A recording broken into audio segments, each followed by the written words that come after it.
একজন প্রশ্ন করেছেন, বিয়ে নিয়ে যদি কেউ প্রতারণা করে তাহলে তার কি ব্যবস্থা গ্রহণ করা যায়?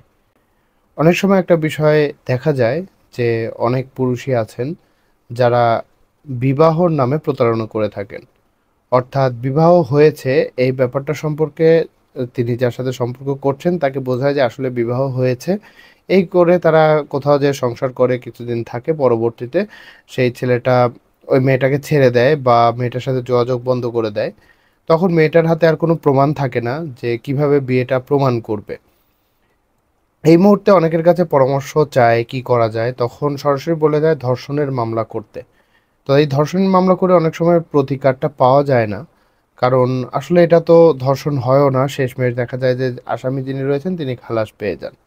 এর একটা সহজ এবং আসলেই যে কাজটা করা উচিত সেটা হলো যে দণ্ডবিধিতে ৪৯৬ ধারা রয়েছে যে ধারা অনুযায়ী এই মামলাটা করা যায়।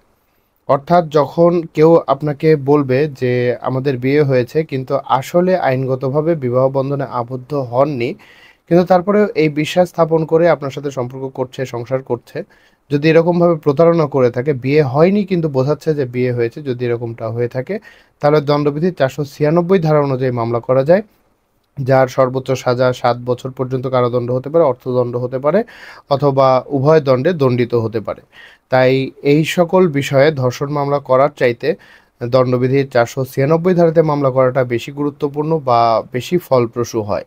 তাই যাদের সাথে এ ধরনের প্রতারণা হয়ে থাকে বিবাহর বিশ্বাসে বা প্রতারণামূলকভাবে বিবাহ করে থাকে, তারা চাইলে দণ্ডবিধির ৪৯৬ ধারাতে মামলা করতে পারেন।